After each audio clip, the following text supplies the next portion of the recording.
ನಮಸ್ತೆ. Michael Jackson ಯಾರಿಗೆ ಗೊತ್ತಿಲ್ಲ ಅಲ್ವಾ? ಎಷ್ಟೊಂದು ಹೆಸರು ಮಾಡಿದ್ರು, ಎಷ್ಟೊಂದು ಜನದ ಪ್ರೀತಿ ತಗೊಂಡ್ರು, ಎಷ್ಟೊಂದು ಜನ ಫ್ಯಾನ್ಸು ಇದ್ದಾರೆ. ಅವ್ರ ಹೆಸರು ಕೇಳದೇ ಇರೋರೇ ಇಲ್ಲ, ಅಷ್ಟು ಹೆಸರು ಮಾಡಿದ್ರು ಅವರು. ದುಡ್ಡು ಮಾಡಿದ್ರು, ಎಲ್ಲ ಮಾಡಿದ್ರು. ಬಟ್ ಆರೋಗ್ಯವನ್ನು ಸಂಪೂರ್ಣ ಕಳ್ಕೊಂಡ್ರು.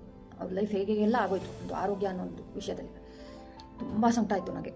ಅವ್ರ ಹತ್ರ ಇದ್ದಿದ್ದು ಆ ಡಾಕ್ಟರ್ಸಲ್ಲಿ ಯಾರೂ ಅವರಿಗೆ ನಮ್ಮ ಊಟದ ಮಹತ್ವವನ್ನು ಹೇಳ್ಕೊಡ್ಲಿಲ್ವಾ, ಪೌಷ್ಟಿಕಾಂಶದ ಮಹತ್ವವನ್ನು ಹೇಳಿಕೊಡ್ಲಿಲ್ವಾ? ಅದು ತುಂಬ ಫೀಲ್ ಆಯಿತು. ಅದಕ್ಕೆ ತುಂಬ ಬೇಜಾರಾಯಿತು. ಅವರಿಗೆ ಸಾವು ಬರಲೇಬಾರ್ದು ಅನ್ನೋದಿತ್ತು, ಸಾಯಬಾರ್ದು ನಾನು ಅನ್ನೋದಿತ್ತು. ಬಟ್ ಯಾವ ಥರ ದುರಂತ ಆಗುತ್ತಲ್ವ, ಎಷ್ಟು ಅವಶ್ಯಕತೆ ಇದೆ ಆರೋಗ್ಯ ಅನ್ನೋದು ಅಲ್ವಾ?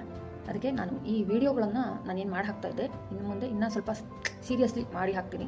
ದಯವಿಟ್ಟು ಅದನ್ನು ಶೇರ್ ಮಾಡಿ, ಫಾರ್ವರ್ಡ್ ಮಾಡಿ. ನಿಮ್ಗೆ ಗೊತ್ತಿಲ್ಲದೇ ಬೇರೆಯವ್ರದ್ದು ಜೀವನವನ್ನು ನೀವು ಬದಲಾಯಿಸಿರ್ತೀರಿ. ಯಾರೋ ಆ್ಯಕ್ಷನ್ ತೊಗೊಳ್ತಾರೆ, ಯಾರೋ ಬದಲಾವಣೆ ಮಾಡ್ಕೊಳ್ತಾರೆ. ಅವರು ಥ್ಯಾಂಕ್ ಯು ಹೇಳದೆ ಹೋದ್ರೂ ಆ ಥ್ಯಾಂಕ್ ಯು ನಿಮಗೆ ಬಂದುಬಿಡುತ್ತೆ. ಅವ್ರ ಲೈಫ್ ಬದಲಾಯಿಸೋದು ಪುಣ್ಯ ನಿಮಗೆ ಸಿಗುತ್ತೆ. ನಾನು ಇನ್ನು ಮುಂದೆ ಪ್ರೋಟೀನ್ ಅಂತ ವಿಡಿಯೋ ಮಾಡ್ತೀನಿ. ತುಂಬ ಅವಶ್ಯಕತೆ ಇದೆ ಆ ವಿಷಯ ತುಂಬ ಜನಕ್ಕೆ. ಮುಂದಿನ ವಿಡಿಯೋಗೆ ಕಾಯಿರಿ, ಮತ್ತು ಎಲ್ಲ ವೀಡಿಯೋಸ್ನು ಫಾರ್ವರ್ಡ್ ಮಾಡಿ, ಲೈಕ್ ಮಾಡಿ. Thank you.